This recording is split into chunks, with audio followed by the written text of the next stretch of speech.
A little taste. That one Yeah, was that's a firework. Oh, you see how it spread at the end? Yeah. I think they've been failing the last couple times. Okay. Like, shut up. You really throwing shots. I'm not throwing shots. Hey, you'll come back in high school. This should blow over by then.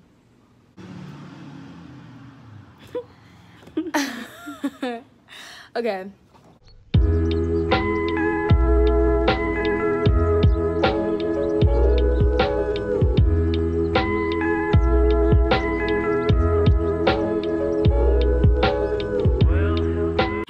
I'm Chanel. And I'm Gabrielle. And welcome back to the channel. If you're new, we're glad you found us. And if you're returning, hi, what's up? Thanks for coming back. And today we kind of have interesting, meaningful, serious type of video. Yes. We're going to be giving advice to upcoming middle schoolers, people going into 6th grade, and we're going to talk a little about 7th grade, not spend too much time on it though. But we mainly want to focus on 6th graders in this video. So take out your notebooks and let's get started.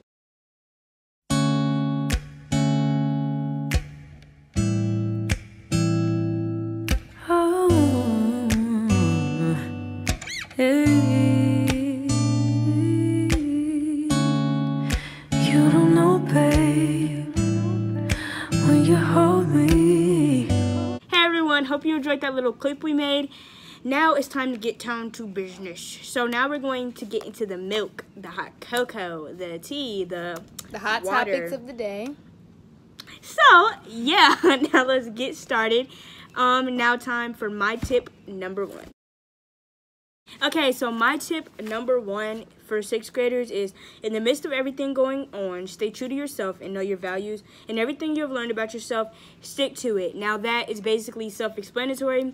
It's saying that when you're in 5th grade, you're going to start learning some things about yourself. You'll start to learn what kind of friends you like, what kind of things you want your friends to have, like things you want them to respect about you, things that you want to keep private, things that you want to tell people. You'll just start learning things about yourself, and everything you have learned about yourself and are sure about, stay true to it, stick to it. Don't let anyone come and influence how you think about anything or how you feel about something. Don't let anyone talk down on how you think about something. And yeah, stay true to yourself, and there will be a whole lot of going on, but you just need to stay true to yourself, and you're going to be in the midst of learning more things about yourself, but what you have learned so far, stay true to it. Yeah, just keep in mind anything that has made you who you are at that time. You just always got to remember where you come from and remember who you are in your heart. Yes. Okay, so my first piece of advice is the teachers won't be as strict. So I just want to say that to like ease your mind. So especially on the first week. Now, I take some of that back. Okay, so the teachers won't be as strict, especially on your first week, because I think everyone understands it's going to be a major transition. And it's hard going from being the top dogs of the school to being at the bottom again. So keep in mind the teachers won't be as strict, especially on the first week. And they really aren't. The teachers, they aren't as strict as I thought they would be, like especially even not on the first week. They were really nice on the first week, but as time went on, of course, they aren't going to stay that way. They're not going to stay the same from the first week. But they weren't as strict as I thought they would have. So I'm not saying like they're all chill. Like it's not going to be like your kindergarten teacher. But they really aren't as strict. They just expect more from you because you're maturing. And that's like the same thing you just have to keep in mind. They really just look for the maturity side of you.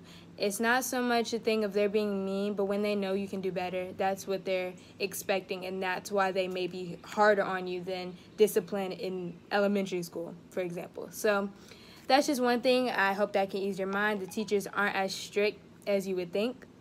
And yeah, that's my first tip. And just to piggyback what she said, the teachers, like she's saying, the teachers are going to act all nice the first week. Then as you start to get into school, they're going to start to get in how they really act, and then you can see their true colors. Right. Okay, now my second piece of advice. Friends come and go. Just because you go in with a friend group doesn't mean you will maintain the same group throughout the year. Just know anyone can switch up at any given moment. If I knew this before I started middle school, it would have saved me a lot of like heartache and pain and all that. So, Exactly. yeah, basically just what I'm saying is, if you go in, like, from 5th grade with a friend group, personal example, in 5th grade, I had a group of friends that I would eat lunch with every day. We, like, had a lot of fun. We would always spend recess together. And I thought I was going to go in with that same group. And when we got to middle school, everything just completely changed. Everyone started making their own cliques. Everyone started acting different. Everyone was maturing a lot more, so they got into their True colors and their new personalities, I guess. And Yeah. that's one thing. Stay true to yourself and don't change. Yeah, you just have to, everyone had started getting, like, acting different and not so much, like, switching up and, like, being rude and stuff, but everyone is still maturing. So don't expect to maintain the same friend group throughout the year. And I know that is hard to hear, but you really have to take that into consideration. Yeah, and so much as, like, people, like, especially when you start middle school, it may not be, like, people, sometimes the summer can change them. So people will change, and sometimes changing is good. You can do it for the better.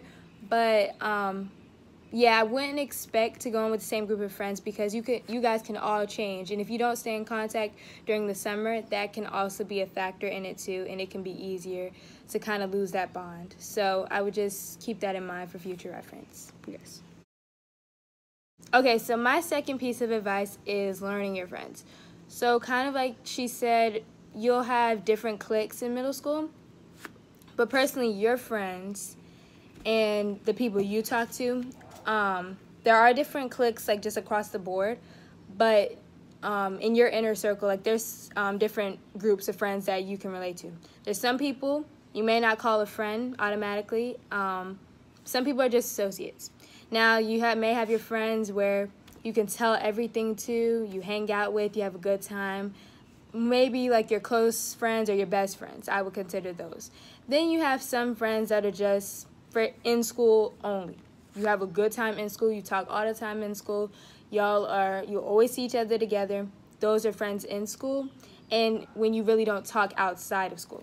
So it's kind of like maybe they don't exist. That may sound bad, but you really just talk in school. And then there's some friends that are just for class. I know maybe if you have a project with someone, y'all work really well together on that project, and for that class only, you guys are friends, you talk all the time, but in the hallways, maybe you may wave, you may say something, maybe cordial, but you guys really don't talk even in school, except for that one class.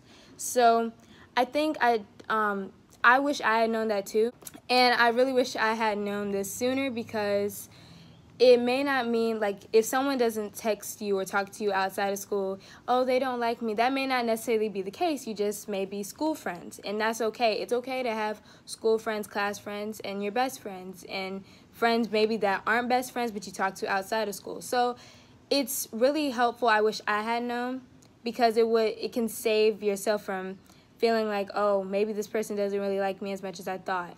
And that really may not be the case. It's just you have different friends for different times in school and in your life. Okay. So my last piece of advice would have to be stay focused. A lot of people before I started 6th grade were like, Chanel, stay focused, but I didn't really adapt it like that. I didn't really so much adapt it into. Like, take it in, maybe. Yeah, I didn't take it in, and I just kind of brushed it off, but don't do that. Please stay focused, because in a future story time, I didn't stay focused, and I let a lot of things get in front of my schoolwork, and I ended up getting pulled out of my public school because I couldn't stay focused, and other problems too. But the main thing you want to do is do your best to stay focused. Do not get in a lot of drama. Do not talk about people. Do not pick fights. All of this is just going to be bad for your reputation. It all goes on your record, and everybody's going to look at it in high school, and you're going to maintain a reputation as the girl who's messy and who doesn't care about her grades and who is always focused on everything else but her work. And you don't want that reputation, and Yeah. Reputation is actually more important than you would think. Not so much I'm popular, I'm not popular, but how teachers look at you, how other students look at you, how the principal looks at you. It's all very important, and you want to have a good light on you, and you don't want that. You don't want one mistake to carry a cloud of negativity for people to make assumptions about you when they really don't even know you. So it's important, like she's saying, to make sure you keep a good reputation. Yeah. Okay, my last piece of advice is you'll know who your true friends are when you leave middle school. And I'm saying that because you may have a lot of friends, you may go through a lot of relationships with people, but the people that are your true friends and that are your most likely your lifelong friends will stick with you and be with you at the end of middle school. And I'm saying that because elementary school, in the beginning, you're still a little kid. You probably don't really know what you're doing. Someone may be cool, like, hey, do you want to play with me? Like, that's kind of the thing in the beginning of elementary school. 5th grade, you're maturing and you're learning yourself. I thought in 5th grade I was going into middle school with the same group of friends. I wasn't. And I didn't know, and I didn't find out at the time that those weren't the right friends for me. And in 5th grade, I learned myself in my friend groups. I learned my friends that wouldn't work, and I learned what would work. And I found a great friend in 5th grade, and it was really helpful. And I learned, a teacher even told me this, and I will say it really has helped, and I will take it with me when I leave middle school, because I'm pretty sure that it's gonna stand for what it stands for. Even in 6th grade, I had a lot of friends. Don't talk to now. We just don't talk to each other at all. So there's a lot of things that you have to keep in mind, that sometimes a person, you may have a good year, something may change over the summer and you're not friends anymore. So you'll learn who your true friends are when you leave middle school, because you'll learn yourself, what's good for you and what's not going to work. Okay, so we're going to go into 7th grade real quick, and we both have one thing to say each, so it'll be fast. One quick thing I will say for anybody going to 7th grade is I encourage you to make mistakes, because I myself made a lot of mistakes relationship-wise. I shouldn't have talked or been in a relationship with some people. It just wasn't a good idea. It didn't help to grow for me. So I would encourage you to make mistakes across the board. Learn new things, even with your academics, with relationships, with yourself. In 7th grade, you're finally in the mix. 6th grade gave you a little taste of middle school life, and it put you through some stuff to learn yourself and things you need to know. 7th grade, okay, I think this is the foundation of who I am. I know. And now let me use my new self, or the person I'm going to be in the future forever, and let's use it to the test in different things in life and in school. So mistakes help you grow. They help you learn, they help you grow, and I don't know, sometimes in school you'll see mistakes are proof you're trying. I saw that one time in school. So it's very important, I think, to make mistakes with relationships. And like I said, relationships help. That way you know what you need and don't need from a friend. It can help you in the long run, and I really encourage you to make mistakes. So if you're going to 7th grade, that's the key tip that I would keep in mind. So my piece of 7th grade, for 7th grade, is to stay away from boys. They're not going to get you anywhere. I mean, of course, you're going to want to experiment, and I call it play dating. You're going to want to, like, date people and stuff, but you can't really do anything that requires dating. Like, dating requires dates. It requires more than just texting and FaceTiming and holding hands and hugging. It's more than that, and a lot of people in middle school don't understand that. And boys take up a lot of time, and they are like 95% of all the drama that goes on in schools. If you got your stuff together, if you got your priorities together, and you have a little free time to experiment with boys, you just have to, you know, stay away from boys. Like, that's the best thing I can tell you. They're really not going to get you anywhere, and as tempting as it may be, for what? But anyway, that is my last piece of 7th grade advice. And yeah. Okay, everyone. Thank you so much for watching. We hope you gained some information from this video. I hope it helped for your future school year. And please don't forget to like, subscribe, and share if you enjoyed the video. And the keyword for this video is... Let's say Crocs. Ugh. Okay. The keyword is... It'll do. It'll do for the day. No. If the keyword is Crocs. So if you stayed all the way to the end of the video, put Crocs in the comments and ... your TikTok and follow us, and we will follow you back. And yeah, thank you guys for watching. Bye. See you next time.